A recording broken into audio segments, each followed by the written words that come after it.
لیکن نہ ہماری صورت نبی جیسی ہے، نہ سیرت ہماری نبی جیسی ہے، نہ اعمال ہمارے پیغمبر کے بتائے ہوئے ہیں۔ ہم زبان سے ضرور کلمہ پڑھتے ہیں، عمل کے لحاظ سے ہم نے ان ساری چیزوں کو نظر انداز کر دیا، جس کی وجہ سے آج ہم بھٹکے ہوئے ہیں، جس کی وجہ سے آج وہ کفر جو مسلمانوں سے ہر وقت ڈرتا تھا، جس کے اوپر مسلمان کا خوف ہوا کرتا تھا، رعب اور دبدبہ ہوا کرتا تھا، آج وہ کافر مسلمانوں کو منہ کھول کر کے لیکن مولانا صاحب اس کا ذمہ دار آپ کو کس کو قرار دیتے ہیں؟ یقیناً اس کے اندر آپ معاشرے کے تمام لوگ جو ہیں اس کے ذمہ دار بنیں گے، کسی ایک کو نہیں کہا جائے گا۔ آپ دیکھیں ملک کے کتنے طبقات ہیں، کوئی ایک طبقہ آپ سامنے رکھیں کس کو آپ بری ذمہ قرار دے سکتے ہیں؟ سیاستدان ہوں تب، لیڈر ہوں تب، اور ملک کی مختلف جماعتوں کے ذمہ داران ہوں، ان تمام کو آپ جب عملی طور پر دیکھیں گے تو 100% آپ کہیں کہ اس کے اوپر پورا اتر جائیں، یہ ممکن نہیں ہے۔ میں ضرور یہ بات کہوں گا کہ حضرات علماء کرام، ان کے اندر اعمال کے لحاظ سے کمزوریاں ضرور ہو سکتی ہیں، لیکن معاشرے کو درست کرنے کے لیے جتنا کردار حضرات علماء کرام کا ہے شاید کسی اور کا نہیں۔ اس میں یہ ہے کہ ان کا جو بھٹکے ہوئے لوگ ہیں، جن کا ابھی سب کا آپ نے ذکر فرمایا، تو کیا یہ نہیں سمجھتے کہ کہیں نہ کہیں کوئی دین میں تو ہمارے میں کوئی کمی نہیں، الحمدللہ دین فطرت ہے، لیکن ہمارے علماء نے وہ حق ادا نہیں کیا جو ان کا راستہ جس طرح سے متعین یا جس طرح سے تربیت ہونی چاہیے تھی؟ کیا آپ سمجھتے ہیں کہ وہ حق ادا نہیں ہو سکا؟ دیکھیں میں کہتا ہوں، حضرات علماء کرام نے ملک کی مساجد جو آباد ہیں یہ علماء کرام کی وجہ سے ہیں۔ مدارس عربیہ آپ دیکھیں اس سال صرف ہمارے مسلک اہل سنت والجماعت علماء دیوبند سے، یہاں یکجہتی تو کوئی نہیں نظر آتی نا، یہ شیعہ مسجد ہے، یہ سنی مسجد ہے، یہ وہابی مسجد ہے، یہ بریلوی مسجد ہے، اتحاد تو کہیں نظر نہیں آتا۔ اس کے باوجود بھی میں صرف ایک جملہ کہہ کر کے اگلا جواب دیتا ہوں کہ اس سال ہمارے اہل سنت والجماعت علماء دیوبند کے وہ مدارس جن کا وفاق المدارس کے ساتھ الحاق ہے، ایک سال میں 55,000 بچوں نے قرآن پاک اپنے سینوں میں محفوظ کیا ہے، اور ہزاروں کی تعداد میں وہ ہیں جنہوں نے وفاق المدارس کا باقاعدہ درس نظامی اس سال پڑھا ہے۔ آپ کہتے ہیں اختلاف تھا، اختلاف ہے، اختلاف رہے گا، اس کے باوجود بھی کہ اختلاف ہے، مدارس بھی دیوبندیوں کے علیحدہ ہیں، بریلویوں کے علیحدہ ہیں، اہل حدیثوں کے علیحدہ ہیں، سنیوں کے علیحدہ ہیں، شیعہ کے علیحدہ ہیں، لیکن جب ملک میں کوئی قومی مسئلہ آیا کرتا ہے، کوئی اہم عنوان آیا کرتا ہے، آپ جون سے کی طرف اشارہ کریں گے، میں تقسیم ملک سے پہلے سے لے کر اس وقت تک ملک کے اندر جب بھی کوئی اہم ایشوز کے اوپر قوم نے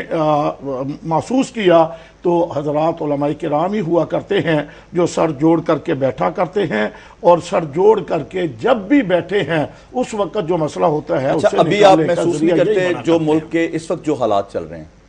ابھی آپ محسوس نہیں کرتے کہ جو آپ نے بات کی ہے ان سب چیزوں کی اس وقت ضرورت ہے؟ مجھے بڑے افسوس کے ساتھ یہ بات کہنا پڑے گی، اس وقت ہمارا ملک جن حالات سے دوچار ہے، 64 سالہ تاریخ میں ایسے بدترین قسم کے حالات شاید کبھی نہ ہوئے ہوں۔ اور میں یہ بھی کہنا چاہتا ہوں، مجھے تو یوں محسوس ہوتا ہے ایبٹ آباد آپریشن کے بعد اور کراچی کے واقعہ کے بعد ہمارا ملک غیر محفوظ ہو چکا ہے۔ اس وقت سیاستدان ہو تب، لیڈر ہو تب، مذہبی رہنما ہو تب، کوئی تاجر ہو تب، ملک کے کسی معاشرے سے تعلق رکھنے والا کوئی فرد ہو، یہاں تک کہ آپ حضرات بھی، میں اپنی جگہ پہ اپنے آپ کو محفوظ نہیں سمجھتا، آپ اپنی جگہ کے اوپر اپنے آپ کو محفوظ نہیں سمجھتے۔ کل کراچی اسلام آباد میں ایک صحافی کا 2 روز پہلے اغوا ہوا، جس کو ہم سب نے کنڈیم کیا، جی آج اس کی لاش سامنے آ گئی ہے۔ یعنی معاشرے کا کوئی فرد بھی اس وقت محفوظ نہیں ہے، ہم غیر محفوظ ہو چکے ہیں۔ اس لیے جہاں میں یہاں ایک سوال کرتا چلوں کہ ہے، آپ نے کراچی اور ایبٹ آباد والے واقعے کا ذکر کیا، تو آپ کسی طرف اشارہ کریں گے کہ ان دونوں واقعات کا ذمہ دار کون ہے؟ دیکھیں مجھے افسوس کے ساتھ یہ بات کہنا پڑے گی کہ ایبٹ آباد آپریشن کو گزرے ہوئے تقریباً 1 مہینہ گزر رہا ہے، گورنمنٹ کے بار بار اعلان کے باوجود آج تک اس کے اوپر کوئی کمیشن نہ بن سکا۔ کمیشن تو وجود میں آ گیا، اس کے جو آیا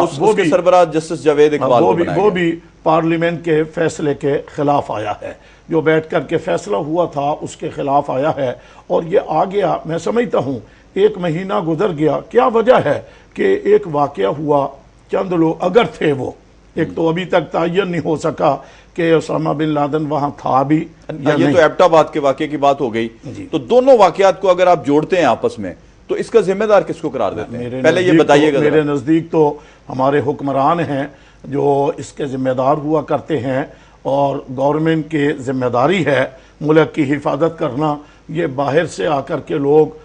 ہمارے ملک کی حدود میں داخل ہو جائے، غیر ملکی ہیلی کاپٹر آئے ہیں، طیارے آئے ہیں جو ہمارے ملک میں داخل ہو گئے، اور ہمارے ریڈارز کو انہوں نے جام کر دیا، اور جام کرنے کے بعد کئی گھنٹے وہ آپریشن کرتے رہے۔ مجھے افسوس ہے کہ رات کے اندھیرے میں وہ آئے، ہمارے حکمران بھی رات کو سوئے ہوئے تھے، فوج کے سربراہ بھی سوئے ہوئے تھے، ایجنسیوں کے ذمہ دار بھی سوئے ہوئے تھے، کوئی بھی اس وقت جاگ نہیں رہا تھا۔ انہوں نے سوتے ہوئے آ کر کے اس انداز میں آپریشن کر دیا۔ یہ تو محسوس یہ ہوتا ہے کہ اگر ہماری حالت یہی رہی کل آنے والے وقت میں، وہ پھر اگر بھرپور انداز میں آ کر کے پاکستان کے اوپر کوئی حملہ کر دیتے ہیں، پاکستان کی ایٹمی قوت کے اوپر حملہ کر دیتے ہیں، ایٹمی تنصیبات کو نقصان پہنچا سکتے ہیں، تو کون ان کا محافظ ہوگا؟ جس طرح ہم ٹکڑوں، ٹولیوں، گروہوں اور فرقوں میں بٹی ہوئی قوم ہے، تو یہ تو کبھی بھی ممکن ہے جو آپ کر رہے ہیں۔ کہ میں ایمانداری سے اس وقت سمجھتا ہوں سیاست میں اختلاف ہو سکتا ہے، گورنمنٹ کے ساتھ کسی اور کے ساتھ اختلاف ہو سکتا ہے۔ اس وقت ملک جتنے بحرانوں میں گھرا ہوا ہے،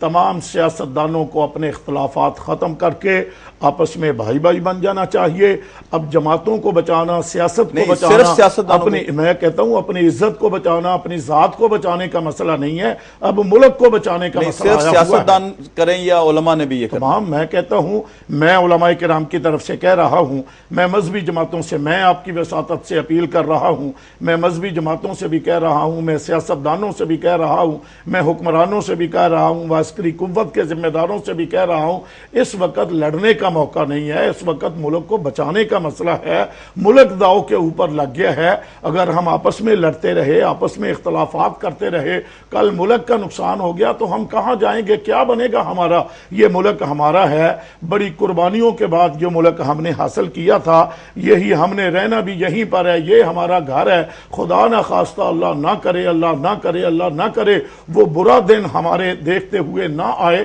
اگر اس ملک کو نقصان ہو گیا، ہم کہاں جائیں گے؟ کس کے سامنے ہاتھ پھیلائیں گے؟ کس کے در کے اوپر جا کر کے جھکیں گے؟ ناظرین، یہاں ایک بریک کا وقت ہوا چاہتا ہے۔ علامہ صاحب نے تمام مذہبی جماعتوں اور پولیٹیشن سے اپیل کی ہے کہ وہ ایک پلیٹ فارم پہ جمع ہو جائیں، تو اسی کے ساتھ ایک وقفہ لیتے ہیں، ابھی واپس آتے ہیں، ہمارے ساتھ رہیے گا۔